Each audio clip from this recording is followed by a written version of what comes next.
G'day YouTube and welcome to the first of my videos, Alex Does DIY. Today this video that I'm doing is a two-part video series on installing a TV antenna socket in your room.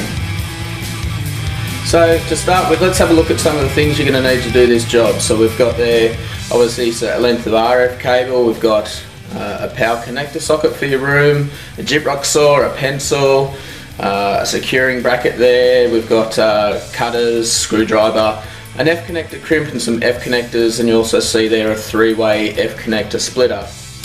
So here we are, first off using a stud detector across the wall there to try and determine where the stud is, and we'll just mark that point because we actually want to avoid the stud in this case. The plate does not attach to the stud.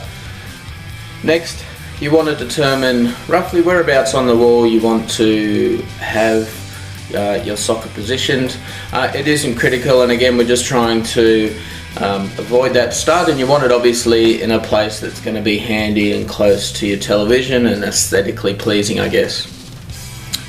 So here we see me positioning the socket plate on the wall just to try and figure out exactly where I want it, and then also mark a hole or a square on the wall to cut through with our saw.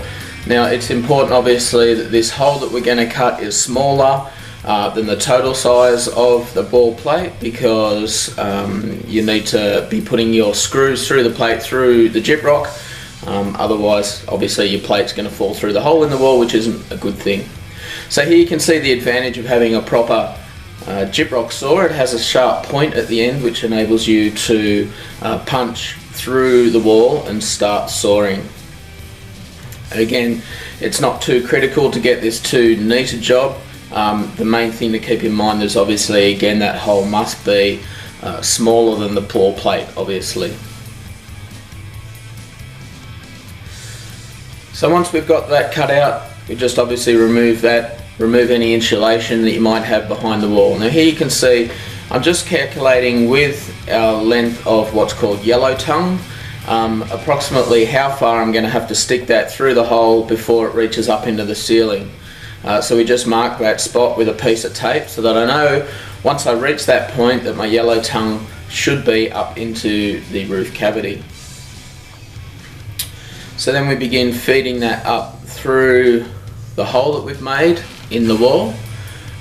It can take a bit of jiggling to get this up in there. Obviously through the wall you're going to come again up against some possibly some obstructions, some concrete or cement in between the bricks, maybe some woodwork, insulation, that type of thing. But just keep ramming it up there and eventually you're going to get it up there. It is a bit of a bugger, but it'll go.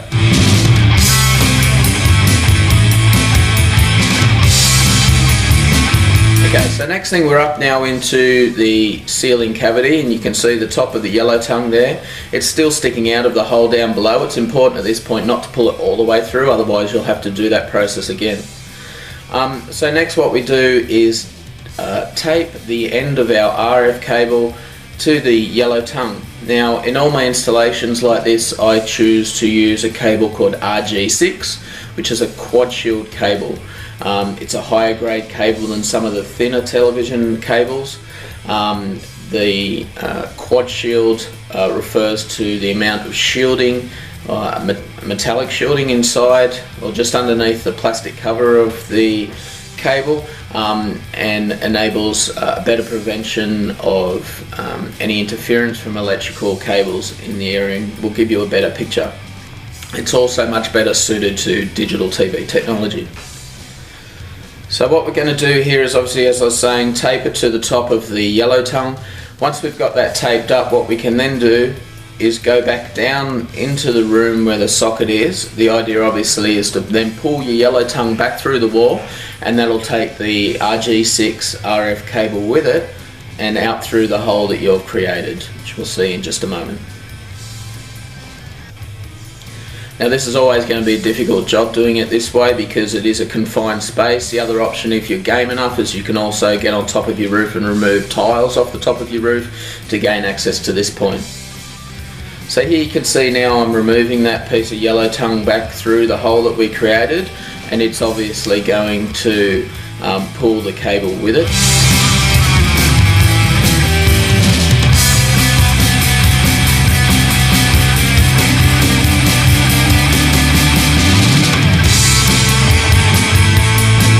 And there we go. So our cable's now out of the hole and ready for us to attach the socket. Now to do that, first off we're going to need to strip the end of the RF cable. You'll see here a tool that I'm using which is essential for this job.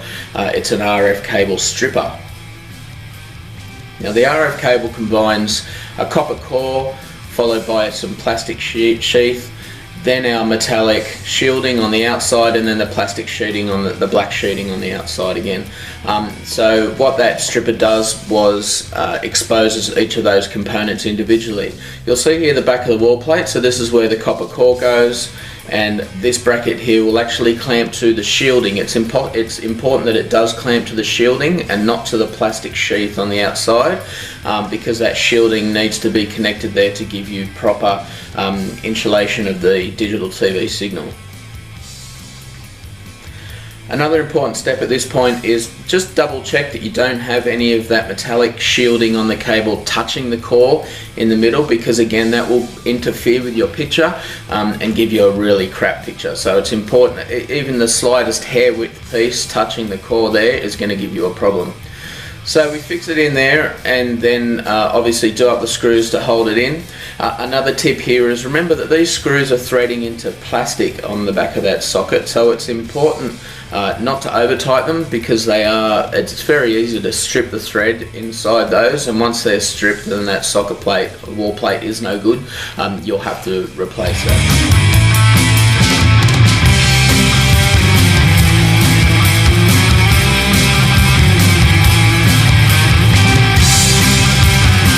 Just double check that they're secure, and again that there's none of that shielding touching the copper core of the cable there.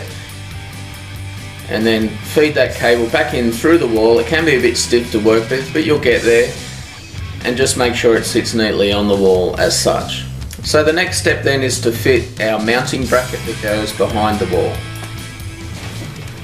So while we're holding that plate on the wall, the next thing I like to do is take the screws that will be holding this plate to the wall and just mark the positions where they go in.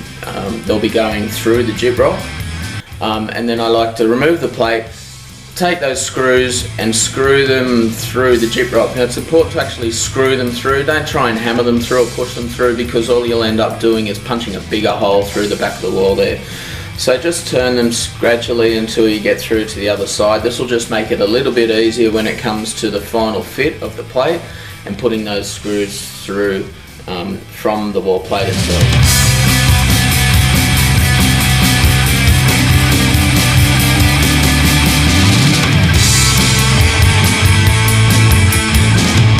It's also a good idea, once you remove those screws, you'll see that the threads are actually quite chopped up with gyprock or gypsum, so it's a good idea just to clean off those threads as well when you first remove those screws.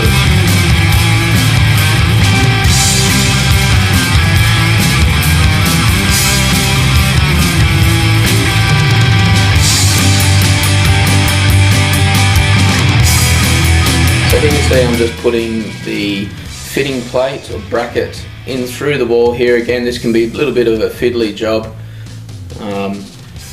but it's not too difficult so long as you persist. It has two little hooks on the bottom of it there that you'll see actually hook onto the gyprock itself and hold it in place.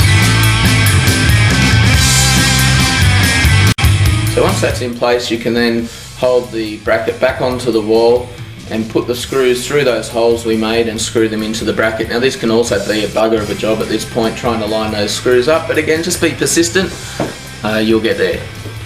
So that's it for the end of part one. Our wall bracket is now fixed. In part two, we'll be going back up into the roof to finish the job. Have a good day.